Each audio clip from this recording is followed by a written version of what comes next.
How do we make things more equitable, not in a way where, we're resorting to a universal basic income and that money is just going to go right back to Walmart or Amazon. And drug dealers. Don't forget the drug dealers. I'm happy for you to make it darker.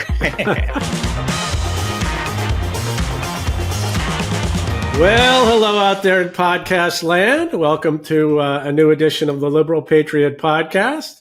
I am your host, Ruy Teixeira.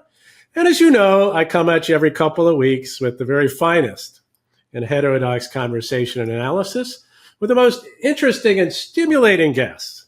And today I'm very pleased to have Justin Vassallo. Now, Justin is a writer and researcher on American political development, political economy, party systems, ideology, basically all this stuff I'm really interested in. So I'm always fascinated to read his stuff and, of course, to talk to him. He's a columnist for Compact. And he also writes for Unheard, American Affairs, New Statesman, and countless other outlets. And most importantly, he's now a regular columnist at the Liberal Patriot Substack, typically appearing on Mondays. So we're pleased as punch to have him. And if I may say so, his articles are unfailingly interesting and insightful. And, you really must read this gentleman if you want to understand American politics and political economy. I mean, it's really kind of a must. So as I say, we're happy to feature him, and we want to get into some very interesting topics today, starting with some of his more recent contributions. So first, Justin, I thought we'd start with the shifting geography of protectionism. What do you mean by that? This was a landmark article recently on the Liberal Patriot, which, of course, everybody read, but just on the off chance they haven't, tell us what it was about. Well, it was sort of a deep dive into where protectionist sentiment comes from. United States has historically been divided between different economic regions, and with industrialization and continuing, economic complexity, it's not just like black and white, like an agricultural region versus highly industrialized region. And even during, the late 19th century, when there was a pretty clear sectional divide between the advancing North and the underdeveloped South, there were still pockets of industrialization in the South. And of course, Northern farmers were still very proud of their agricultural output and, the relationship, the kind of developmental coalition that they were part of, even as, they became less and less important in the Republican coalition. So, moving forward, the article is really more about how, trade protectionism doesn't have like one clear party home. Like historically it was in the Republican Party, and that's like a hangover too from the Whig era. Henry Clay, for instance, was in obviously the Hamiltonian tradition, championing, tariffs for infant industry. But, over time, especially between the late 1960s and, I would say the early 20th century, protectionism had, a much stronger alignment with organized labor, which had also become much stronger since the 1930s and the New Deal and the Roosevelt coalition, the alignment of the Democratic Party with not necessarily, the captains of industry, but all the workers that filled the factories. And so as labor facing a lot of trade competition from developing countries, mostly in the Far East, increasingly moved away from free trade, the liberal trade order that was sort of put forward by under the Truman administration, the Eisenhower administration, the Kennedy administration.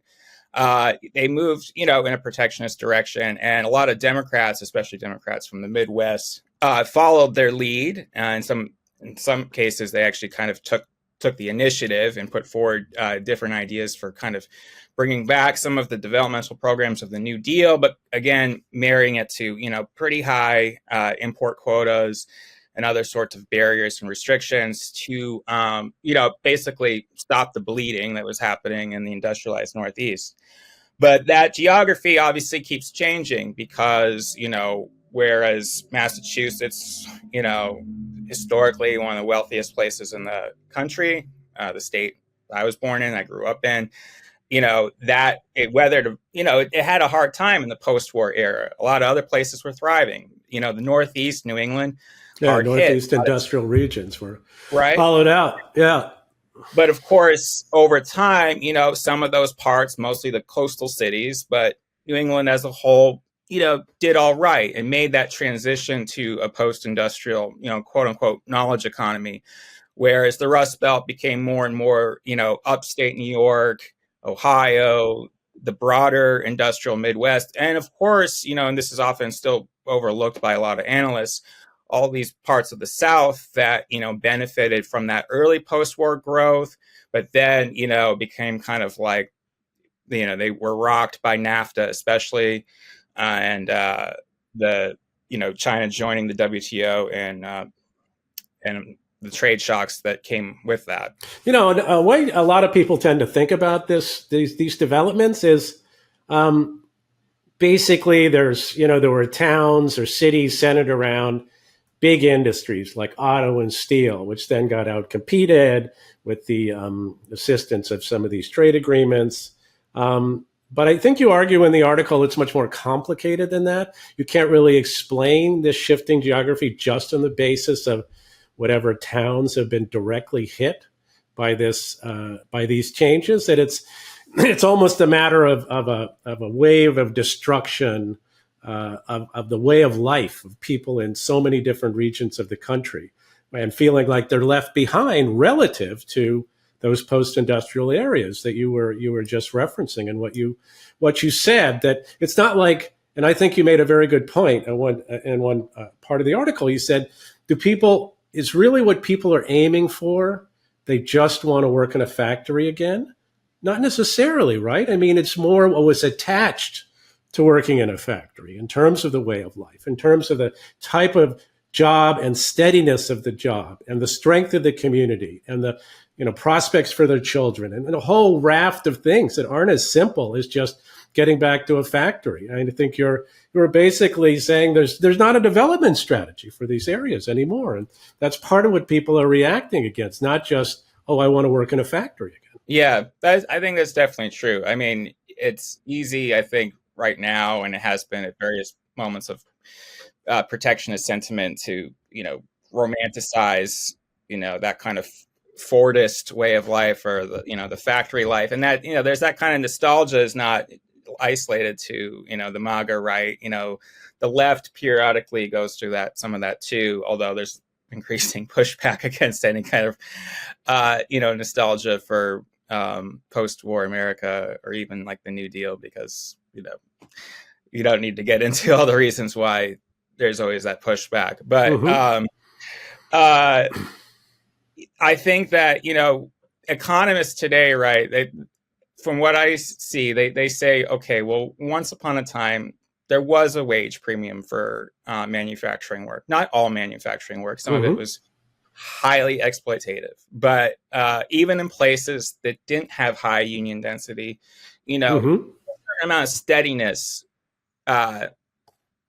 became possible, especially with the way the economy was evolving from the late New Deal through the 50s and early 60s. And that kind of predictability, that stability, low cost home ownership.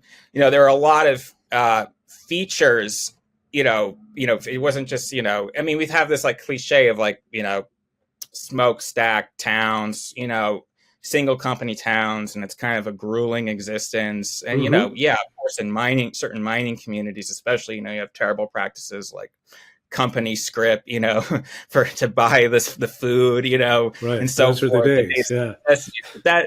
But what I'm talking about here is, a whole ecosystem of economic development where, you can, and I've seen it because I've driven, across Massachusetts, I mean, I've seen the contrast just in my home region, growing up in the 1990s, and that's a long way from the 60s, but you could see this stark contrast. You could see the shuttered downtowns where, restaurants no longer existed. There might be one pool hall left, one bar left, maybe an immigrant dry cleaner place, or a Chinese food restaurant. But the whole ecosystem of small businesses, independent, hardware stores, all that sort of stuff, and stuff that's also for kids, the kind and the thing and the revenue, the municipal revenue that goes into upkeep for parks and making sure that the schools, the whole system just falls apart. That whole thing,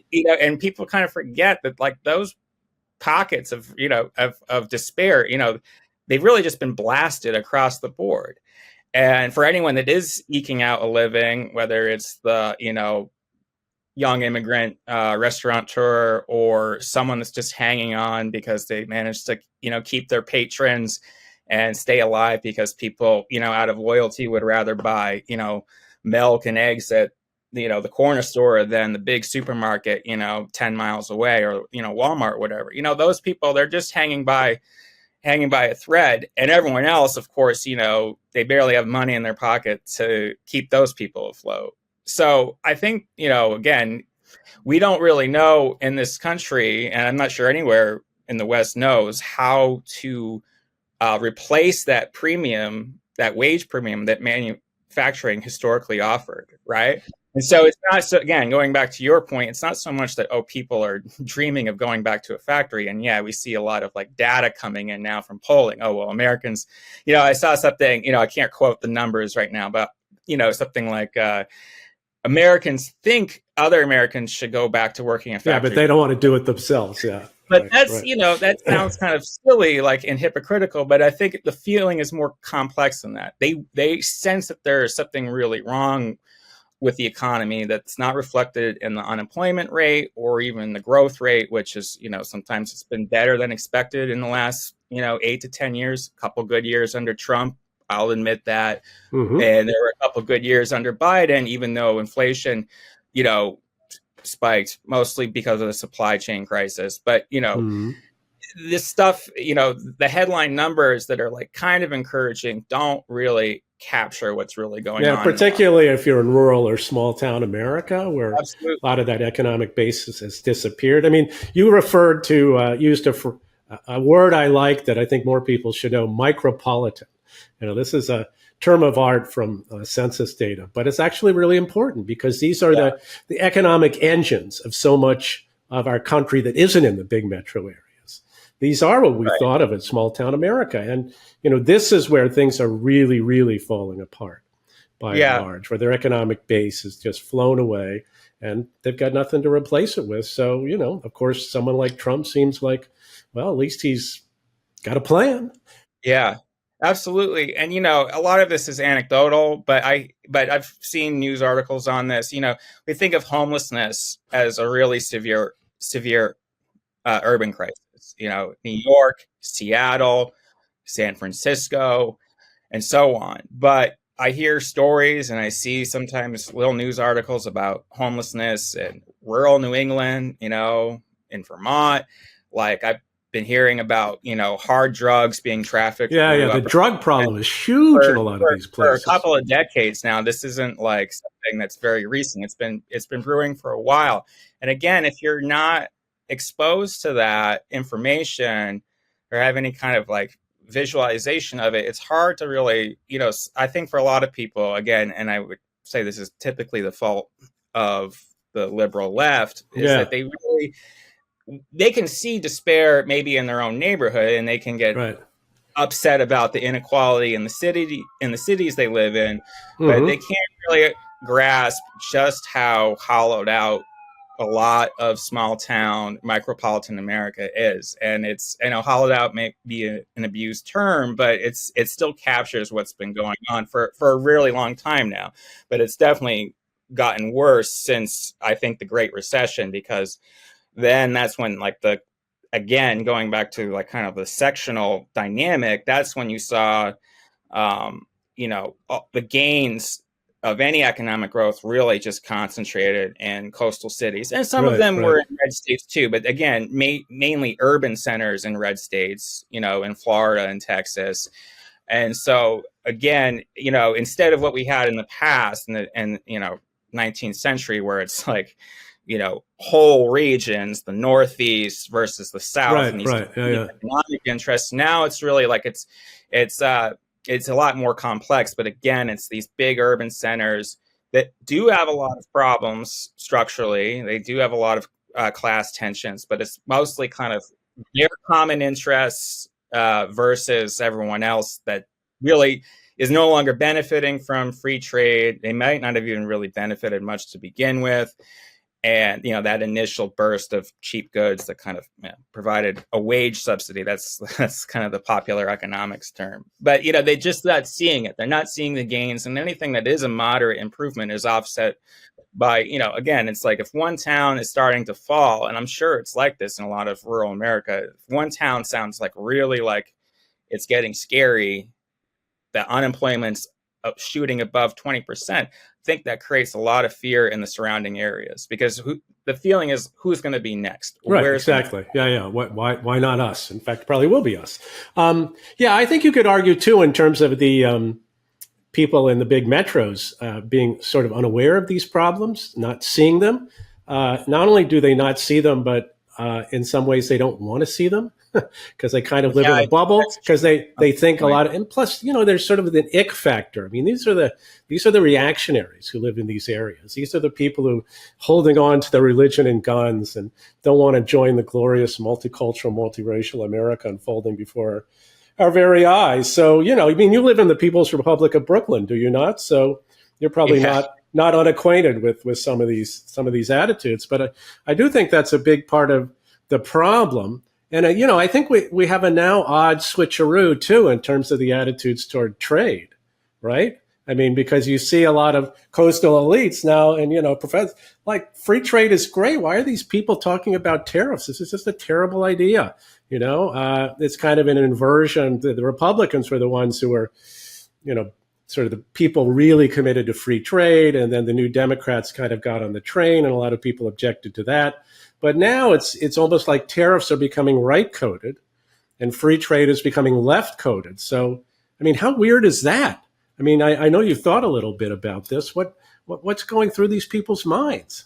Yeah, I mean, it is sort of fascinating. I think that for both people that are very supportive of the Trump agenda, or at least trying to give them the benefit of the doubt, people that might think that, well, these tariffs are kind of erratic or proposed in a rather haphazard and obnoxious fashion, some good could come from them. I think they are like kind of tacitly in agreement with the more liberal or left-wing critics, insofar that they're saying, okay, well, this is actually kind of like the true Republican tradition. This is the GOP going back to its roots. Right. Yeah. Abraham Lincoln supported tariffs. Yeah, McKinley. McKinley. And then it's just and even Theodore Roosevelt, maybe a little more lukewarm as time went on. But, there's a big difference. We're talking about over a century of economic change in between 120 years. And so it's not just as simple as like, oh, well, the GOP is going back to its roots. Right. I mean, just woke up today. Yeah. Clearly Trump, as historically, he's been a protectionist. It's been pretty clear in his public statements going back to the 1980s that he's a huge free trade skeptic. But he definitely exploited the Democrats' kind of wishy-washiness and where they really stood on trade. I mean, there were people that like Dick Gephardt, who was actually one of the most powerful members of the Democratic Party at one point. I remember him well. Like, framed as an arch protectionist in the 1980s. I've watched his ad, mocking Kia from like 1988 before he dropped out of the Democratic primary. It sounds like a Trump ad. I mean, he's not as like vehement, but he's hitting pretty hard. He's hitting free trade pretty hard. And of course, Sherrod Brown, I personally very sympathetic to Sherrod Brown's brand of politics. And he had many times tried to parry the protectionist label, but he's basically like that was his politics. He's very attentive to his steelworker constituency. Mm-hmm. But these voices became increasingly isolated, or they were ignored. They might get a platform, they might be able to write the occasional editorial, but they could not, push against the prevailing currents. And I think because the Democrats basically decided that the whole package was worth giving up on, that trade protectionism was a losing battle politically, Mm-hmm. that, and also I just want to add this one point is that, it's kind of interesting because the Republicans, George W. Bush style Republicans, following Reagan, they were very much like, okay, well, protectionism is another form of rent seeking. So right. therefore, but it's rent seeking by this, kind of clientelistic constituency that the Democrats pulled together. And they're playing games, they're playing, that'd be the classic thing. They're playing politics and they're trying to, basically, manipulate the economy to, dole out favors to their loyal constituencies, which, the hypocrisy, you could think of so many ways where the Republicans were being hypocritical. Right, but let's leave that aside. Generous tax cuts. Right. But, so the thing is that the Democrats basically, because Democrats have a problem of overthinking everything and then deciding that they basically would rather kind of, get out of the fight or go with the easy option or chase what they think is like the new coalition. And their new coalition kind of changed. They were like, we can fringe off rural America. We can fringe off the New Deal coalition, which was urban workers, union workers, sometimes the same thing, but not always, and agricultural workers, an agricultural base slash small business base, mm-hmm. Some of it rural, some of it more urban. And they decided that, no, we're just going to focus on the big metros plus the kind of like tech financial corridors, the suburban liberals. Yeah. Right. And so, but those Democrats. Suburban liberals, I think, they're the most like, even though they're very coded as, stalwart Democrats, I think historically they're more kind of heterogeneous in terms of their partisan loyalties. I think they're like actually the original independents because a lot of them, probably their parents or their ancestors were kind of moderate Republicans, progressive Republicans, and progressivism mm-hmm. obviously is also an evolving term. But I think that, they're kind of like their ancestors are the people that might have been for Theodore Roosevelt, but then flipped to Wilson, or, mm-hmm. They switched on and off. They could have been, who's the Republican candidate that ran against Truman? Dewey, right? Right. Yeah. Dewey wins. I read that in the newspapers. Right. And so, I this is my kind of pet theory, but it would take, a huge, dissertation to prove this, of course. But I think that that's actually the original kind of more flexible, independent grouping. And they, for a number of reasons, I think they became culturally more liberal as globalization proceeded, right? They became, because they benefited from globalization. Sure. That was sort of actually the religion of George W. Bush, a very particular like American shepherd form of globalization. But they were, they warmed to a certain kind of multiculturalism, and they warmed to globalization. And accordingly, they felt more comfortable in the Democratic coalition. Right, and now they are in the Democratic Party, which makes some of this stuff around anti-protectionism a pretty easy sell, because it's really not in their interests. I mean, they're probably fine with all those cheap consumer goods and so on and so forth. And that's the point I wanted to make. And again, you'd have to do like a really rigorous study to see how the chips actually fall.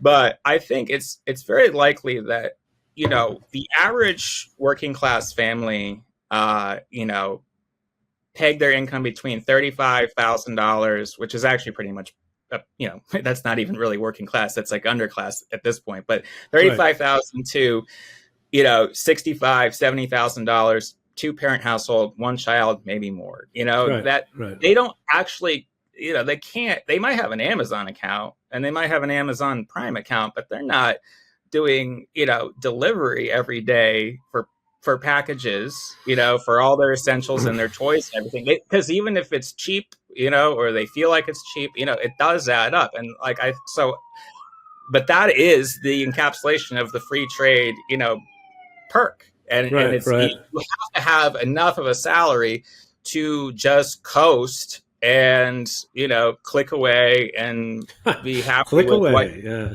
click away with it's coming to your doorstep. No, I really mean it. I mean, I'm a walker because I live in Brooklyn, and I mean, I just saw a bunch of Amazon packages show up at our building's doorstep, and I see it everywhere, and it's just nonstop. But that world did not exist 20 years ago, 25 years ago. So are the Democrats making a mistake in terms of, basically signing on to anti-protectionism? Like Chris DeLuzio is an exception. There are a few exceptions, but he's gotten in trouble for like not being with the program, of denouncing any and all tariffs because they're evil. Yeah. I think the House Democrats, and again, the House Democrats have historically been more protectionist, even like some of the, serious liberals on other issues. I think Rosa DeLauro, right.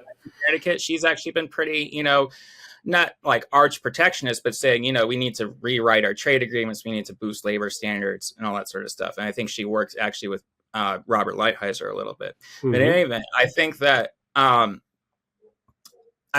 they're in a real squeeze now because there's just so much pressure in terms of have a, nice little clipped message to post to the midterms. Not that that's going to happen, but it's to ride this tariff backlash. The tariff backlash is only really going to work if inflation goes up again. And it may well, but I guess the data is sort of murky right now. It is. And, a lot of soft Trump supporters, people, I think some of his newer converts, this is an educated guess, but I think they are feeling fairly patient, even at the same time that they're sort of probably the kind of voters that become politically disengaged. They might not be midterm voters. So I think these House Democrats that are sort of following in Sherrod Brown's footsteps, I think they're in a tough spot. I think I've listened to them pretty closely and watched how they tweak their rhetoric. And I think that they're getting a little more comfortable getting on the anti-monopoly bandwagon. And I think there's a lot of positive things to be said for that. However, I think really the argument that needs to be made is this kind of combined, you can say the Democrats used to be the anti-monopoly party and the Republicans used to be the pro-tariff protectionist party. But now, because of globalization, the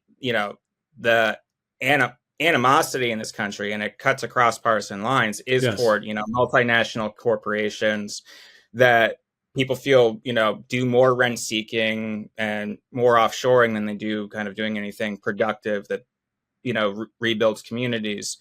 And even the left still understands that, even if their ire is directed at other people a lot of the time.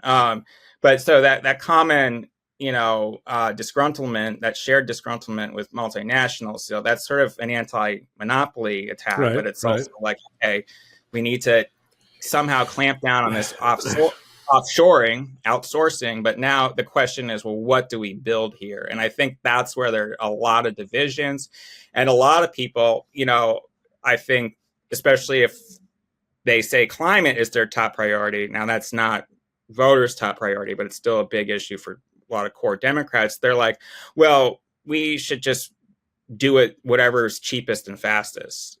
Ergo, more trade from China, more solar panels from China, the EVs. Who cares how they're made? Happy workers in Xinjiang, and they're marveling at the technological leaps, which are incredible. I mean, you can't deny it; they are incredible leaps. But it's really hard, and I think that Democrats should have a nuanced position on trade, and I think that they should, the smart ones will say, no, strategic protectionism is different from the Trump tariffs.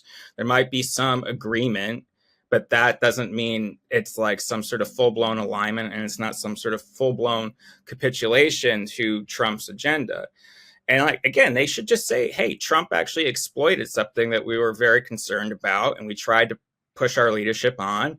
and we made some mistakes, but we're going to do it the right way. I mean, I think that shouldn't be so hard, but well, I got news for you. It is. Well, yeah, and I mean, especially with today's Democratic Party, so they coherence is not their not their calling card on this stuff. Yeah. So let's segue from that then into, because I think this partially is relevant to the next thing I wanted to touch on. I mean, this incredible lack of coherence among the Democrats about their economic policy, about their development policy. Because you wrote a very interesting piece for us, for the Liberal Patriot. Does the working class vote against its interests? I mean, what does that even mean? I mean, there's what's the matter with Kansas stuff, right? About, they're just distracted by cultural issues and they don't realize how, that distracts them from how wonderful the Democrats are and how they would be in their interest to vote Democratic. Of course, one obvious problem with that is, who says cultural interests are not interests? They're interests. I mean, they're just, people may value them in different ways. But I think the point of your article was, not only is that true, but what makes you think that, the typical workers' economic interests are actually aligned with the Democrats, or that they have any clue that they are aligned with the Democrats? Because economic interests just go so far beyond, like, who's willing to spend more on social welfare programs, right?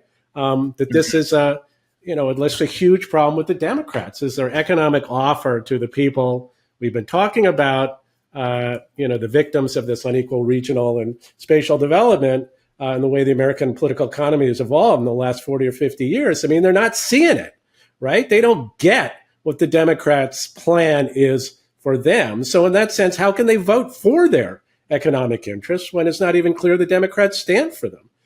So talk a little bit about that, because I thought you outlined it very well in your article. Thank you. Well, I will preface this by saying, definitely, like, if Democrats said, here, we're going to finally do like a Nordic style welfare state, I'd say, thank you. We could have done this a while ago. But that being said, I would say that the problem with the Democrats is that they really have become this upstairs, downstairs coalition. Mm-hmm.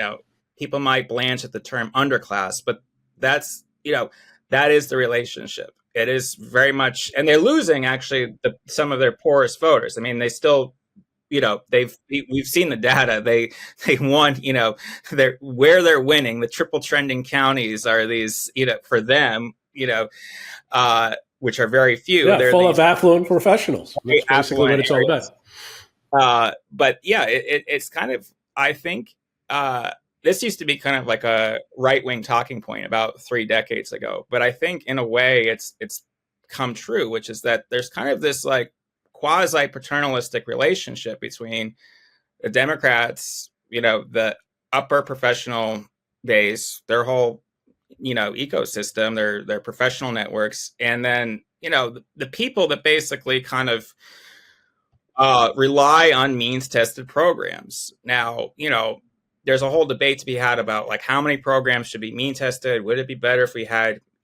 just better universal programs, maybe like a overall more generous welfare state, but one that wouldn't have so Byzantine and patchwork.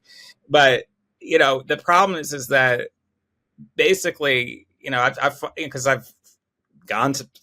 went to protests in the 2010s. I went to progressive protests. But the rhetoric, the placards, everything that's churned out is, defend my health care or defend our Obamacare, or, there's this kind of like, we need to protect this thing. And yes, I mean, I've benefited from Obamacare. It's also got its limitations. But it's always like, we need to hold on to this without ever kind of analyzing what else is missing from the picture. Yeah. People don't just want to be the losers. They don't want to be losers. I think that's what's totally missing from this equation. Right. I mean, yeah. And the thing with like the rural development or micropolitan development thing, what Democrats aren't talking about, they're not talking about rural hospitals shutting down, right? They're not talking again about all the pillars that keep other regions going, all the pillars of an economy that keep other places going that aren't, big tech, finance, tourist hubs. And so they're not actually talking about the jobs. They're not talking about economic diversification in the sense of like you have, a balance of interests, that some manufacturing interests, some public sector interests. Not every place can replicate, Boston, or, pick another coastal city that has done pretty well and also not, suffered from mounting disorder and crime.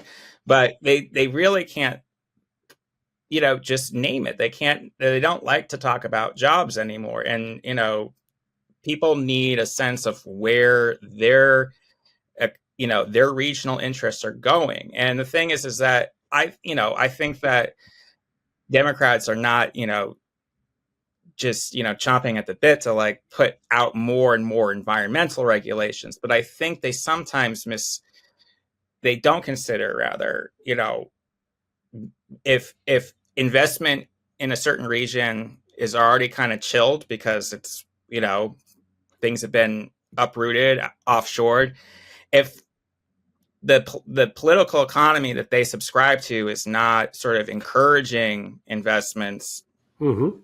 It's not encouraging capital formation, things are going to continue to dry up. And so people don't see, defending SNAP and defending Obamacare and Medicaid, as important as those things are. They don't see that as really a program for success. Yeah, it's not a development program. Yeah, they do. And I think, but the problem that I think Democrats have is that they're very hesitant to put an answer forward. The most they could muster, and it was a big difference, was, some of the Inflation Reduction Act and some of the, the Chips and Science Act. That was a pivot in a different direction. But again, they still, what they sold it as, really, even though they tried to sell it as sort of a working class investment strategy, they still sold it as like, these are tax credits for people that are going to buy, these vehicles. Right. It's all pretty crazy, right? I mean, I do think you touched on this in your excellent article you had in American Affairs, Travails of Bidenomics, that I recommend to people. So much of this, yes, on the one hand, Democrats are for expanded or at least protecting welfare programs, right? On the other hand, it's climate, baby. They want this, fast transition to renewable energy, and they're going to throw a lot of money at that, and they're going to help you buy an EV. They're going to subsidize wind and solar. I think the evidence couldn't be clearer that this doesn't even work that well as policy. And certainly for most working class people, it's like, what? This is your strategy? This is this is how my region or area or my small town is going to be run? People don't buy it.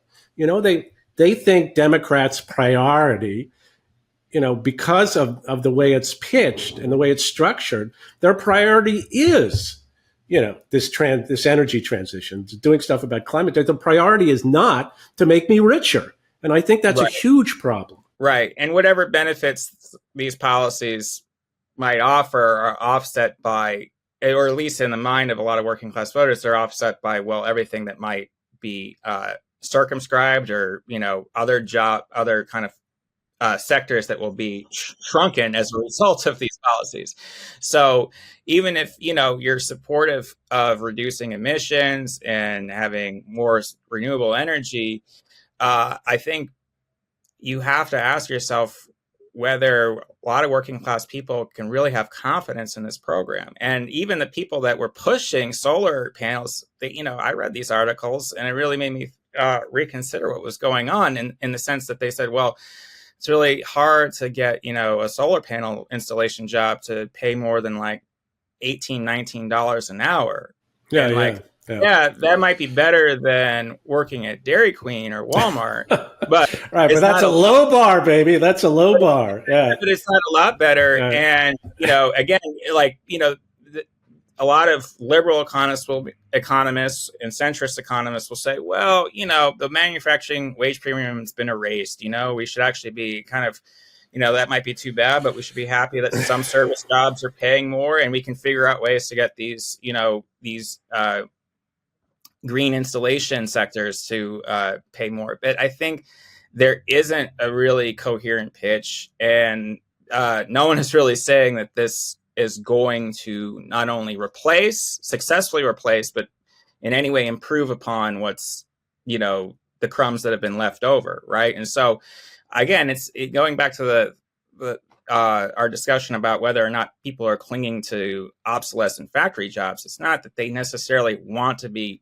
doing exactly what they're doing today or what they were able to do 10 years ago before they lost their job. But they want to be doing something that's at parity in terms of pay and benefits and overall security, so they can get on with their life, have some, maintain the dignity of work, and to, I think a lot of people are starved of community life, family life. So again, there's a lot, the Democrats are really good at churning out kind of like this sort of hashtag activism, but at the end of the day, none of that's resonating in places that are, because in a way it's almost like their own version of trickle down economics. It actually exactly is, it's dressed up in a lot of fuzzy rhetoric, like about we're gonna save the planet, we're going to be a climate leader, and it might embolden a lot of activists that are probably fairly comfortable, but it's not helping people. Sure. Do you think Democrats are starting to realize this whole shtick is a loser? That their bet on, we are going to have this wonderful energy transition that will provide everyone with great jobs, and there won't be any trade-offs, and trust us on this. I mean, clearly, it seems to me it's kind of a loser, but do you think Democrats are starting to, let go of that commitment a little bit and getting more realistic about what it would actually take to, actually benefit working class people and get us on a different development path? Or at least, it's certainly not sufficient. Maybe it's necessary, I don't know, but it's certainly not sufficient. I think they're taking a cue from James Carville. I think they're kind of sitting this one out. I think they're kind of downplaying the rhetoric a little bit, and mostly focusing on, how to attack Trump and attack Trump's missteps. And I think that's mostly what they want to do because it's convenient, even though there's the political payoff is really tedious at this point. But it's really all they know. I think that it's plausible that some are coming around to more of an all the above strategy. I think that probably the most encouraging sign is that some progressives and Democratic officials are coming around to nuclear energy, and that's not really in my wheelhouse, studying and researching that. But I think overall that's an improvement. You see what happened in Germany, and that's just like politically bananas. I'm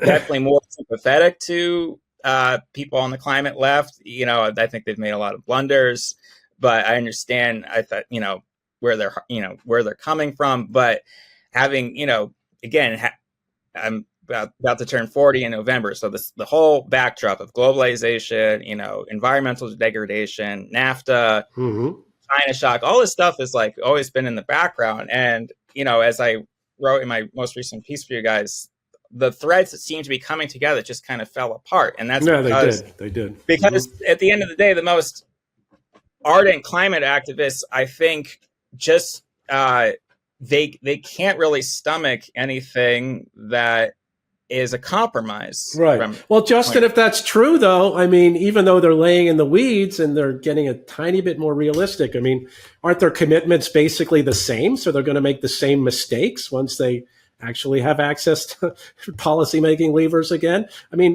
Is our Democrats learning? I've got my doubts about that. Right. I don't know. I think that, the other thing they're waiting to see what happens is how far this trade war with China goes. Yeah, right. And whether, Trump strikes some sort of bargain, whether, after all this noise, we see a flood of Chinese green energy products and EVs, enter the American market, or swamp, Europe and, the more developed parts of South America. It's very possible the United States will find itself isolated in key sectors. And suffering the stagnation that a lot of opponents of protectionism have warned of. But then we just keep getting back to this dilemma of like, well, how do we fix the problems of development in this country? How do we make things more equitable, not in a way where, we're resorting to a universal basic income, which I am very opposed to. Some of our tech friends seem to think it's a great idea. I think that's the race to the bottom. I actually do, even though, maybe that's overstating it, but I think that's a slippery slope, because I don't know where politics goes after that, because then it's sort of like, it basically treats a huge section of the country as saying, you're not worthy of any kind of investment. Doesn't really matter. Schools go downhill. Doesn't matter if your civic life completely collapses. I think it's, and that money is just going to go right back to Walmart or Amazon if there are no businesses. And drug dealers. Don't forget the drug dealers. Well, yeah. I'm happy for you to make it darker. Right. Okay, well, let's kind of conclude here by talking a little bit about a possible model for our beleaguered Democrats, which you wrote another article for Liberal Patriot about blue labor. Some of our friends in the UK, which is not the mainstream of labor by any stretch of the imagination. So tell our eager listeners here what blue labor is and how they might provide a model. Well, gosh, I haven't thought about blue labor in a couple of weeks. It feels like wait a minute. You should have this at your fingertips. But just tell people what it is at any rate. Well, yeah, blue labor is basically, I think, sort of going back to thinking of Britain as a nation state with actual, where the government has actual obligations to the public welfare, and that it's not to just keep the status quo of globalization. It is, they're about a lot of things we've been discussing during this conversation, which is, reinvesting in places that just haven't caught a break for 40 to 50 years. Right. And they were hammered not only by, Thatcherism, which, that closed the mines, but they've been hammered by, the things that New Labor did or didn't do that didn't do anything to fix regional inequality, mounting regional inequality. So it's focused on that. It's focused on restoring civic life. I think it's focused on it, and much more than you would see in the Democratic Party, really pushing back against identity politics. Right. They're aggressively against cultural radicalism in all its forms. Right. And they're, all their kind of literature promoting their ideas is very much against identity politics. That's very clear. And they're unapologetic about that. And I kind of, even though I might differ on certain with certain arguments of theirs, I do respect the clarity of what they stand for. It's very clear what they want. And I don't think it's a completely nostalgic project. I think they're really trying to grapple with, the backlash to globalization in a positive way that says that it's you don't have to be embarrassed to be patriotic, and we should create reasons to be patriotic. Public policy should boost patriotism to make people feel like their lives are whole, but not in a kind of clientelistic sort of way, not in a paternalistic sort of way, again, focusing on enablement and, pursuing, a more egalitarian society, but not one where, basically the working class and the left behind have to feel kind of politically indebted. Now, obviously, the idea is to reorient labor and actually transform labor and transform the country. I mean, these are major aspirations. I don't think, there's not even really like a germ of a blue labor thing going on in the Democratic Party. And yeah, there's no one who would be an analog to that. Anybody? I mean, I think that the problem for Democrats is that they have to tread so carefully around the identitarian stuff. Right. That left-wing identity politics, which, I agree on, is become really toxic. It's an albatross. Right. And,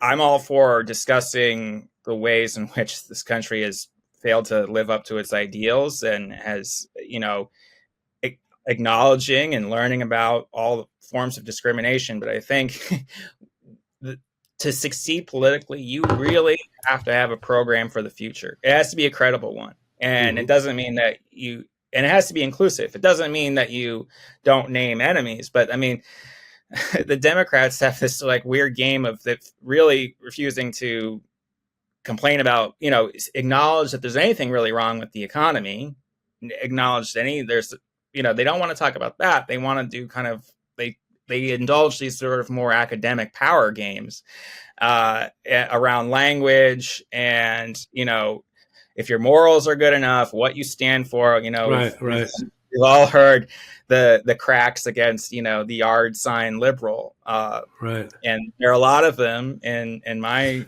yeah, I'm sure in the People's Republic of Brooklyn, they're all over the place. And in my area too, to be honest, here in Montgomery County. And, I listen, I try not to be a hater. I understand a lot of people, they're trying to come, from the right place. Their heart might be in the right place even, but it's a very kind of cartoonish form of politics that they mistake as being very high-minded, but it's actually very cartoonish. It's very adolescent. It's something that's out of junior high school, or it's actually because, and I can speak to this because I'm going to give something away, which is that I went to a private boarding school in Massachusetts. It's right out of that culture, and it's basically about converting people and making them feel really bad if they don't toe a certain line. And I mean, a lot of Democrats, a lot of progressive activists, especially in the nonprofit world, will quibble with that and say that's not what we're about. We're actually about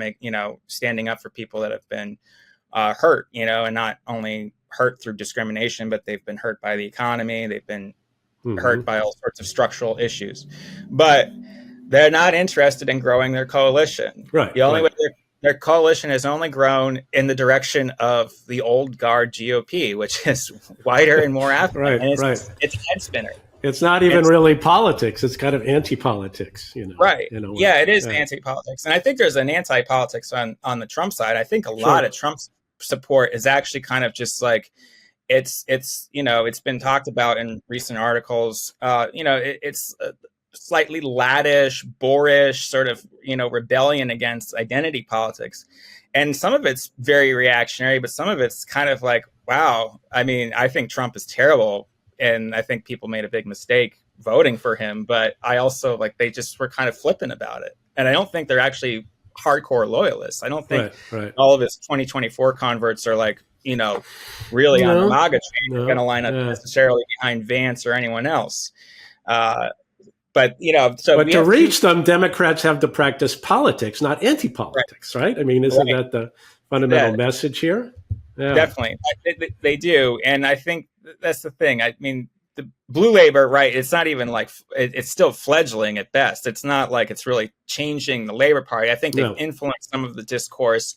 I think that the thing is that in a two-party system, there are coalition members that get too comfortable, and they're often minoritarian interests, not minorities, but they wield disproportionate power, right? Sometimes they're economic interests, and sometimes it's more complex. It's more of a merging of cultural and economic interests. And definitely in the Democratic Party, the upstairs part of the coalition is a meshing of cultural messengers and a certain type of economic elite. Right. Yeah, I agree with that. And so, but they're not the base. And even though the base might be also an academic progressive cohort, there's also the wider base of, working class people mostly African American and Latino. Some of them have drifted. There's also still a contingent of white working class people. And then just independents that still kind of, they're soft Democrats, but they recoil either from Trump or they recoil from some of the hardcore issues that the Republican Congress still presses, whether it's tax cuts or, on, social issues like abortion. And so, Democrats try to speak to those people, but they really, most of the time, they're just speaking again to their activist base, and they're kind of just echoing what they hear, I don't know, at dinner parties on Martha's Vineyard. I mean, I feel like it's just kind of gobbledygook. Right. And no, I mean, to use a technical term, gobbledygook. Yeah.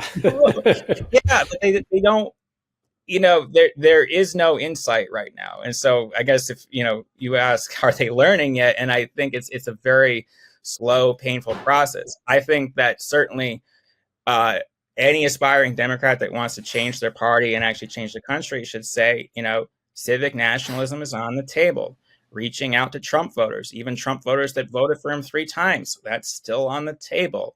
There has to be, a push for some kind of blend of strategic protectionism and anti-monopoly politics that actually puts more money in people's pockets so they feel more secure. And it's putting money in their pockets through enablement and making sure they're not, just kind of getting lashed by every sort of surprise fee that shows up just because they're trying to get by in life. Mm-hmm.